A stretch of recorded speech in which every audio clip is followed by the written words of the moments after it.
When it comes to spending large amounts of money in the transfer market, Chelsea Football Club are certainly no strangers. The London club are known for splashing the cash on individual players with ranging levels of success. Romelu Lukaku joined Chelsea from Inter Milan for €113 million and flopped heavily. Enzo Fernandez left Benfica for €121 million and has arguably been one of the best midfielders in the Premier League. Kepa joined back in 2018 for €80 million, a ridiculous fee then and now for a keeper of his abilities. When you take a look at Chelsea's transfer history over the years, it tends to be the players in the 30 to 50 million ballpark that perform the best and succeed in the demanding environment that is the Premier League.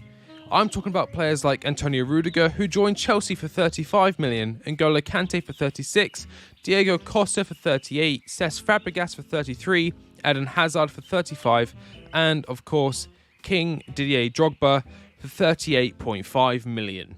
If reports are to be believed, Chelsea's latest signing, Nicolas Jackson, would fall into this transfer fee sweet spot at around €35 million. But who is Nicolas Jackson? Well, let's find out.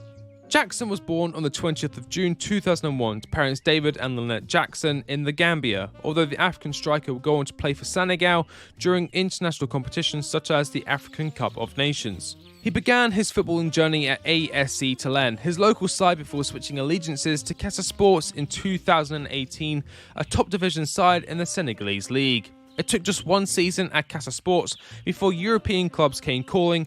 However, it would be Villarreal who would win the race to sign the promising striker in September of 2019, when Jackson was just 18 years old. He would spend a year playing in the academy, honing his craft before going on loan to Mirandes, a Segunda Division side, in the hopes of finding more regular playing time and therefore developing as a player overall. Although Jackson didn't set the world alight at Mirandes, scoring just one goal in 16 appearances for the Spanish side, it would be at Villarreal where he would show his true qualities to the world.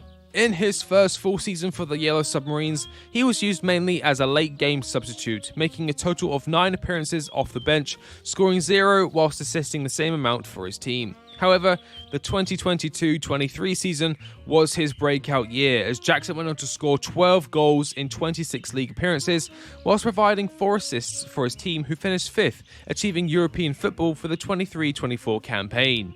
Jackson enjoyed an incredible run of form between April the 27th and the 4th of June, scoring 9 goals, including a brace against Cadiz, Club Athletic and Celta Vigo. This run of form resulted in the striker winning the May Player of the Month award in La Liga, an incredible achievement for the then 21-year-old in his first proper season in the top flight of football. In terms of injuries, the Senegalese striker hasn't really faced any major problems in this regard, with his longest stint off the field occurring this season as a hip problem kept him away from the starting lineup for nearly 2 months. This injury also caused a potential move to Bournemouth to fall through, as the striker would fail his medical.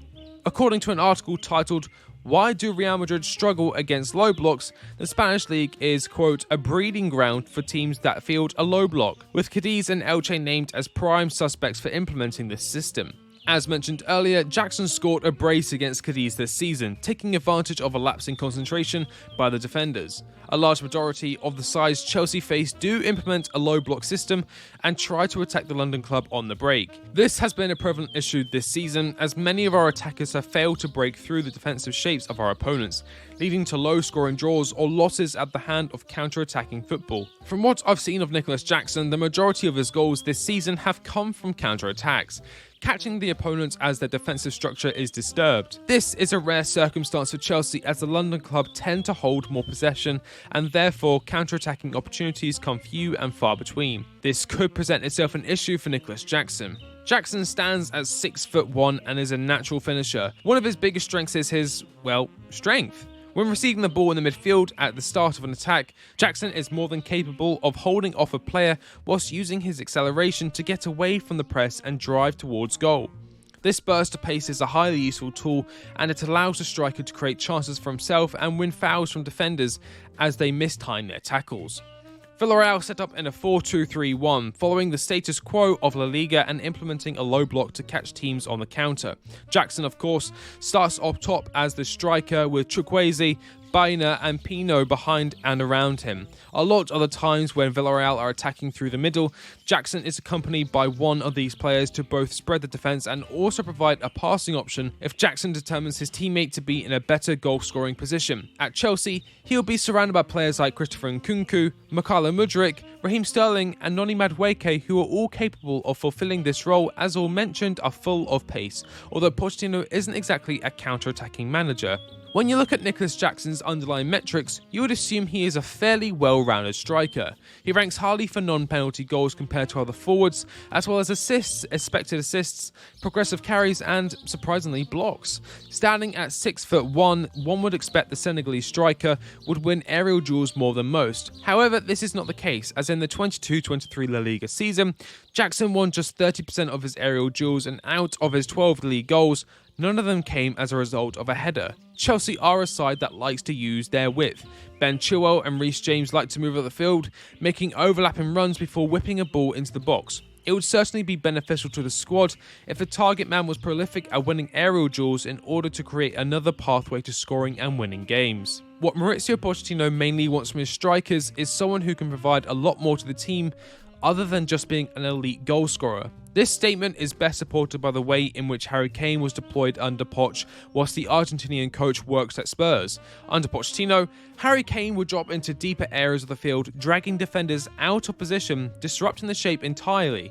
Fast players would then make attacking runs into the pockets of space created by Kane dropping deep, before the English striker would implement his passing ability and play a ball over the top to be received by said attacker. Although Nicolas Jackson can drop deeper and start his attacks from a similar position, his forward passing output could be higher, sitting at 2.25 progressive passes per game. I think it's important to compare Jackson to what we already have in order to determine whether he would be an upgrade or simply another option. Therefore, I'll be taking a look at Broja's and Datro Fofana's metrics to see how they shape up. Before I start, I would like to mention I'll be using Jackson's 22-23 La Liga stats, Fofana's 2022 campaign in the Eliteserien, and Broja's 21-22 loan spell at Southampton. My reasoning for doing this is, in my opinion, it provides a fair outlook on the three strikers playing at the peak of their abilities, so to speak. Broja and Fofana have both barely played this season, and so to compare them to Jackson, who's had a relatively full season missing just 10 games, would be unfair. Although Broja played 6 more games than Jackson, they both recorded an average of 62 minutes of playing time per game. In that time, Broja provided 6 goals from an XG of 2.36 and no assists from 0.23 expected assists. On the other hand, Jackson scored 12 from an XG of 8.03 and recorded 4 assists at 2.03 expected assists. Jackson also created 7 big chances for a Spanish side, whilst Broja only created 2. In terms of aerial duels, Jackson wins 0.5 a game or 30% of his aerial duels, whereas Broja wins 2.8 per game or 35% of his aerial duels. So in terms of attacking output, Jackson is more prolific than Broja, scoring more, assisting more. However, Broja is more adept at winning headers against tougher opposition. Now, when you compare Jackson to Fofana, Fofana beats the Senegalese striker on goals, scoring 15 from 24 appearances and assisting 3 times. Fofana created 8 big chances to Jackson's 7. Jackson and Fofana are equal in terms of aerial duels won, although they are not so equal in terms of level of opponent. Questions can rightly be asked as to whether or not David Datro Fofana could replicate these numbers playing in a top-flight league. And in the short moments in which Fofana was able to play for Chelsea, there wasn't much to suggest that Ivorian co-striker could replicate this form at the level he is at now. I believe if we were to sign Nicolas Jackson, it would be wise to loan Fofana and keep both Broja and Jackson as backups for the main number 9, whether that be Victor Osimhen, Dusan Vlahovic or Randal Kolo Muani. It is wise to always have 3 strikers available, as injuries are commonplace amongst the number 9 position, considering the strikers often put themselves into dangerous areas and or overstretch in the attempt of scoring an important goal for their respective teams. Broja recently signed a new long-term deal which has the Albanian striker on £40,000 a week, a respected sum for a backup striker. Questions can be asked regarding his consistency. Jackson, as mentioned earlier, enjoyed a highly successful month of form, scoring 9 out of his 12 goals in the span of a few weeks. Prior to this, Jackson was enduring a rather average season, even below average by some standards. This begs the question, is Jackson a purple patch player or is he the real deal? So, to wrap it up, does Nicolas Jackson fit into a Pochettino side? Well, Yes and no. Where Nicolas Jackson has thrived in his career, it's been in a system which promotes catching your opponents disjointed on the counter-attack. Pochettino will look to build up slowly and intelligently at Chelsea, and it remains to be seen as to whether Nicolas Jackson is ready to be as on the ball and called up upon as he would be under Pochettino.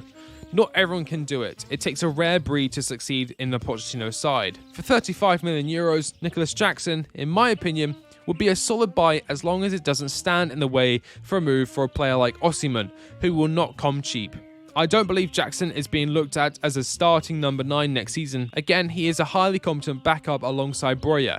His price, as mentioned, is also attractive. Jackson, who turned 22, to get him on a long contract with low wages, he currently earns €10,000 per week.